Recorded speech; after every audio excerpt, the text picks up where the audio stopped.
Hi friends, அனைவருக்கும் அனுமான் ஜெயந்தி நல்வாழ்த்துக்கள்.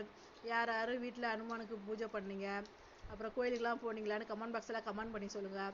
எங்கள் வீட்டில் ஆஞ்சநேயர் சிலை இருந்தது, அதை கழுவி சுத்தம் பண்ணிவிட்டு சந்தனத்தால் அபிஷேகம் பண்ணேன். அபிஷேகம் பண்ணிவிட்டு திரும்ப தண்ணி ஊற்றி நல்லா கழுவிட்டு தொடச்சி சந்தனம் வச்சு சந்தனத்தை வால் இருக்குல்ல, வாலில் 21 தடவை வச்சோம். இதை நீங்கள் செவ்வாய்க்கிழமை தொடங்கி 21 நாள் வச்சிங்கன்னா அதுவும் உங்கள் வேண்டுதல் கண்டிப்பாக நிறைவேறும்.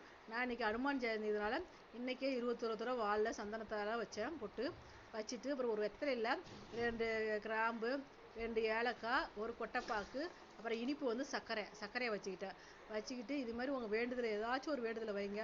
கண்டிப்பாக அடுத்த அனுமான் ஜெயந்திக்குள்ளே உங்கள் வேண்டுதல் நிறைவேறும். அப்புறம் நான் பூஜை பண்ணிவிட்டு எருக்கை இலை அடிச்சது, எருக்கை இலையில் ராமுன்னு எழுதிக்கிட்டேன். ராமுன்னு எழுதி அதை மாலையாக கோத்து ஆஞ்சநேயருக்கு போட்டுக்கிட்டேன். அப்புறம் கோயில்